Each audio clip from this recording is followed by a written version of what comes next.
Hey guys, Squiggles here, bringing you a game on naga Caverns. This is going to be a TVP versus fnaticFenix. Hello, Mr. Terran. And a Protoss, Mr. ToD.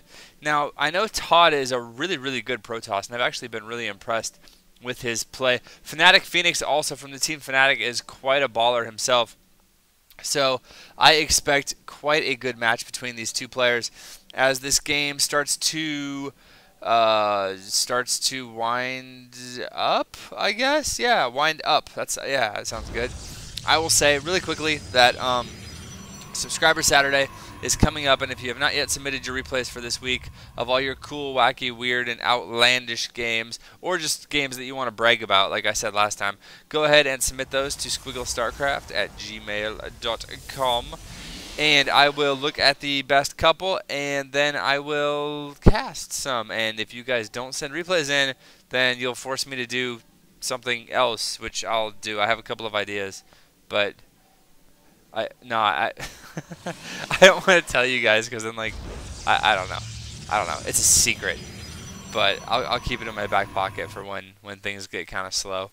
Okay, so now that I have been sufficiently cryptic and uninformative and unhelpful to all you guys and exactly what I'm talking about, let's go back to the game. We see that fnaticFenix is going to get a Rax followed by a Refinery, so going to be going for some kind of a maybe tech-oriented build. Although you can do, since I play Terran a lot, you can do some timing pushes with just like barracks units, incorporating stim, combat shields, maybe Marauder slow, something like that in if you get gas as well. If you get 2 gas, then you know that Terran's going to go like some tech heavy build. But if you only get 1 gas, then it can mean pretty much anything. And that's why when you see a build like this, it just means that Terran is playing standard, and it doesn't really tell you much. You know you're not going to get 2 racks rushed, and you know that, yep, and there's the orbital command, and that orbital is actually late. That orbital should be on 16, and it's on 17. So it looks like he's squeezed out an extra SCV, maybe? I don't know. And ooh, look at this. He's actually taking guys off gas, and I don't know what that means. What does that mean? What is he doing? I'm looking at the mini-map. I'm really curious now. He's stockpiling a ton of money. Oh, he's going to early expand, I think. I think he is. I don't know why else you would do that. And there's the expansion coming down. Ooh, that is so cool. Wow, I really like that. Meanwhile, ToD with a good pylon placement. Excuse me as I clear my throats. But I do like this pylon placement as well. Excuse me again. It allows him to spot drops if the drop comes this way long before it gets to his base. It also allows him flexibility in where to warp in. So just a good, I mean, you got to use pylons anyway, and instead of just making like a grid of them like right here, might as well put them around the map and give yourself some control. Also, he has his probe at the naga, so very suave and cool. But dude, the cool thing, the main thing I want to talk about is actually Phoenix taking this command center early, and by taking I mean building, of course. I saw him take that refinery, and so I just said taking. But that's actually very cool because his opponent is thinking that he is going to go for some just normal tech opening type thing, or maybe some pressure with a stim timing attack, or maybe some early marauders or something. But no, he is not planning on doing any kind of anything. And look at that, holding that off nicely. The Zealot does manage to get away, and that's attributed to the fact that the Zealots have a bajillion health. But yeah, look, okay, so now it looks like Tech Lab is going to go down. So he's actually getting everything that I thought he would have got. He's just getting it a tad bit later because he pulled guys back off gas, got his orbital, and just waited, sandbagged some money, and got the extra orbital. So this expansion is like super fast, and it's going to be a total surprise to ToD, who's expanding fairly quickly himself. And it looks like if he lifts his orbital up right away and lands it, they'll be expanding at about the same time, actually. This Nexus is about to finish, and Phoenix knows it. Bam, there you go. So I think ToD thinks that he's getting ahead economically, and I think that Phoenix thought he was. But really, they're going to be about even. So that's kind of cool. Like I was saying before, though, it looks like Phoenix is getting everything else pretty much the way I thought he would. Like, he's getting racks out. He only has 2 barracks instead of the normal 3 that I see. But he is going for a factory and a starport. And he has this reactor just about done, so he can lift up the factory and swap it with the starport and get out some medevacs. So very, very cool little variations going on in this game that I really haven't seen before. I've never seen, actually, yeah, I've never seen a Terran put gas there, get scouted, take the guys off gas, and then early expand, and then go back to getting what he was. That's like so super cool. I love it. I love it. I love it. I love it. It's so awesome. And this factory, is he going to do anything with it? Because you know what I do a lot of times with factories? Because I don't go mech against Protoss. I'll just build reactors with it. So like I would land it right here and build a reactor and then build a barracks right here and then swap them. Because, I mean, reactors take forever to build, so you might as well not waste time with a building you're actually going to be producing units with.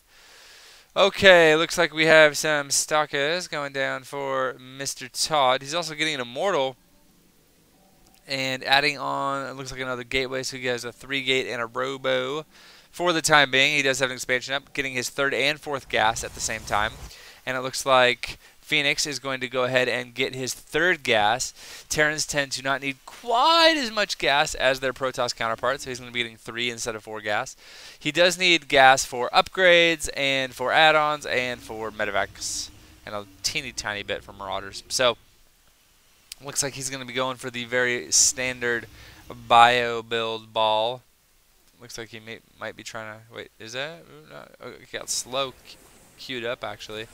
So I expect him to maybe get shields.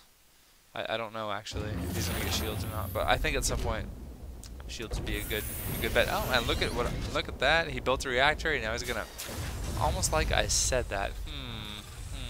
Whatevs. Looks like Phoenix is going to be going up to... Is that only 5? 1, 2, 3, 4, 5. Yeah, 5 racks.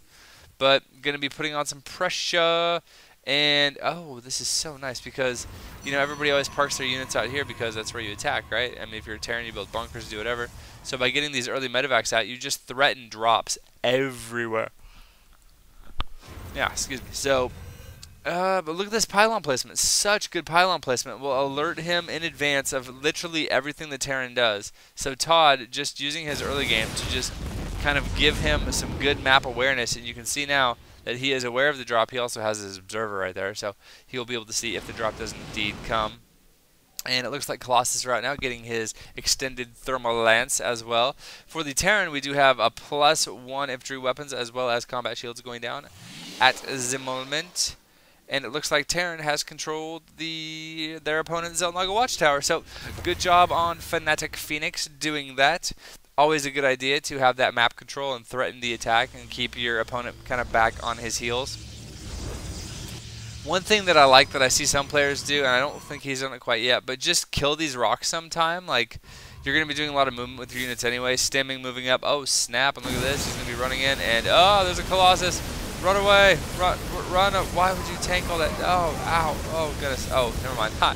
He did kill the Colossus, so that's good. And he's able to, it looks like lost a couple of units, but really what he was trying to do is just keep the Colossus numbers down, because Colossus get out of control when you get a lot of them. And so, yep, resetting the Colossus count, he is back up to 1 at this point. Now ToD is going to be going ahead and killing his destructible rocks at the back of his natural, so he can expand to this very sexy and safe 3rd. Meanwhile, Phoenix, like I was saying, going to come back and destroy these destructible rocks.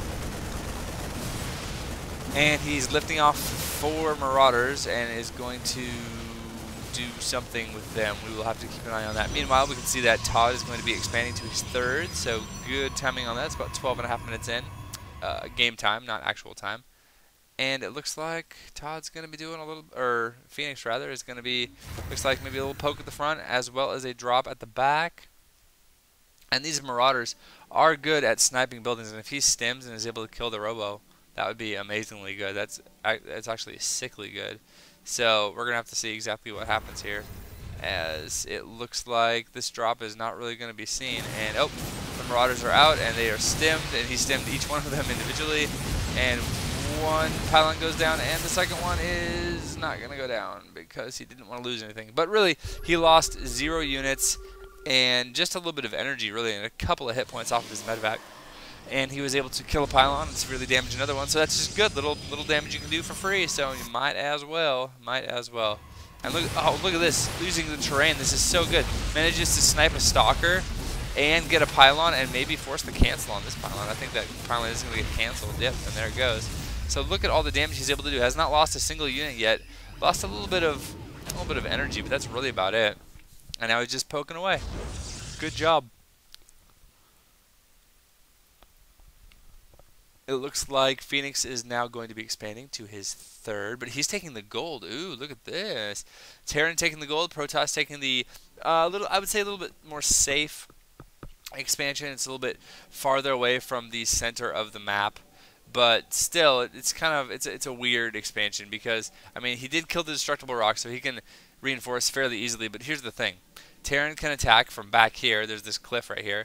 He can also run down this ramp and attack. Although if he runs down the ramp, he risks getting kind of pinched right here. I am keeping an eye on the minimap just so you can see.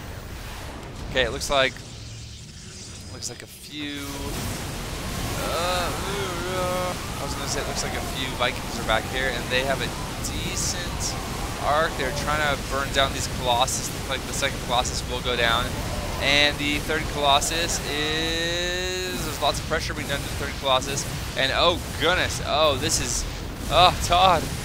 Look out, look out, look out. You can see ToD's supply is plummeting now, and Phoenix is going to be stimming and running back. He realizes he has an advantage and he wants to capitalize on it, so he's going to run in here, take out these pylons as quickly as possible, and start to put some pressure on just whatever he can, really. Looks like ToD is doing a decent job of macroing. He's back to the 93 supply out of the 125 supply of fnaticFenix. Here come out the probes, and so Phoenix is going to be doing all the damage he can and then running away. Nice feedback on that medevac. Or wait, I guess that was a different medevac because that one would have died. But, yep, looks like Zealots and probes and everybody running out, and a High Templar going to be trying to melee some people down as well, which does not go that well for him. And it looks like Phoenix just wants to keep pushing his lead, man. It is 77 supply for ToD versus the 128 for Phoenix, and he's going to be focusing down this Immortal. Nope, the Immortal lives, but lots of damage taken off of its hull. So, Phoenix just does not want to give up, man. He is just pressuring, pressuring, pressuring. Good job by ToD getting a lot of Zealots out because he's going to be able to absorb a lot of that Marauder fire. But look at this. It looks like fnaticFenix is just really putting on the hurt, putting on the pressure, and this is great, great pressure that he's putting on right now. As well as, look at this, just totally securing this third. His third is totally safe. Also has some ghosts out, so very, very cool. And he is macroing. You can look at the production tab right here. You can see how much macro is going on, and the Terran is just macroing like a madman right now. It looks like he will, in fact, pull back. And so ToD is going to be able to stabilize a bit, but he is in a tough spot, man. He is like 40 supply down. Ooh, I don't even know about that. So I have seen people come back from this, and he does have Storm. So that's a good way to come back, especially when you have a mainly bio force that you're fighting against.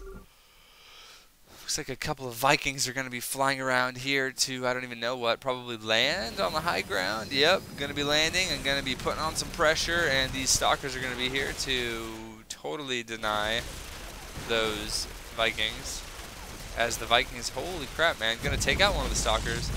And it looks like, these Vikings, I don't know. But I guess oh, jeez, that's such a sick storm. And the feedback to kill one of the medevacs, so wow, talk about just stopping the aggression in its tracks. The problem is, and actually Phoenix is supply blocked right now, but the problem is it is 161 supply to 110 supply. So ToD, although he just had a 6 storm and a good feedback, and he has successfully defended his third, although it looks like another attack could be happening on the third right about now. And ooh, look at there are ghosts in the mix as well. Even though he has all this stuff, I just don't, it's just going to be hard, man, because he's so far behind as far as supply goes. It's now 125 supply versus 175 supply, so he is 50 food down. And here comes the ghosts and some good EMPs, man. Oh, holy crap. He just got every single High Templar, and that very well may win him the game. And here comes the stim, and it looks like the Protoss just doesn't have enough stuff. And there's the GG. Wow, what excellent EMPs there for the win.